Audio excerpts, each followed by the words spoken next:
ಪೂಜಾ, hi, ಹೇಗಿದೀಯಾ? ಆರಾಮದಿ, ನೀನ್ ಹೇಗಿದ್ಯಾ? Exams ಹೇಗ್ ಬರ್ದಿ? ಚೆನ್ನಾಗಿ ಬರ್ದೀನಿ. ನೀನ್ ಹೆಂಗ್ ಬರ್ದಿದ್ಯಾ? ನಾನು ಚಲೋ ಬರ್ದೀನಿ. ನೆಕ್ಸ್ಟ್ ಯಾವ ಕೋರ್ಸ್ ತಗೋಬೇಕು ಅನ್ಕೊಂತಿದ್ಯಾ?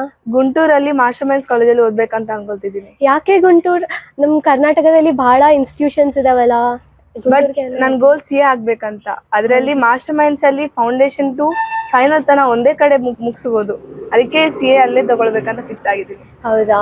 ಡಾಕ್ಟರ್, ಇಂಜಿನಿಯರಿಂಗ್ ಇವೆಲ್ಲ ಇದಾವಲ್ಲ, CA ಯಾಕೆ ತಗೋಬೇಕಂತ ಫಿಕ್ಸ್ ಆಗಿದೆಯಾ? ಅದು ಮಾಸ್ಟರ್ ಮೈನ್ಸ್ ಅಲ್ಲಿ ಯಾಕೆ? CA ಅಂದ್ರೆ ಈಗ ಅರ್ಲಿ ಏಜ್ ಅಲ್ಲಿ ಕಂಪ್ಲೀಟ್ ಮಾಡ್ಬೋದು. ಹಾರ್ಡ್ ವರ್ಕ್, ಡೆಡಿಕೇಶನ್ ಇಂದ ಅರ್ಲಿ ಏಜ್ ಅಲ್ಲಿ ಕಂಪ್ಲೀಟ್ ಮಾಡ್ಬೋದು.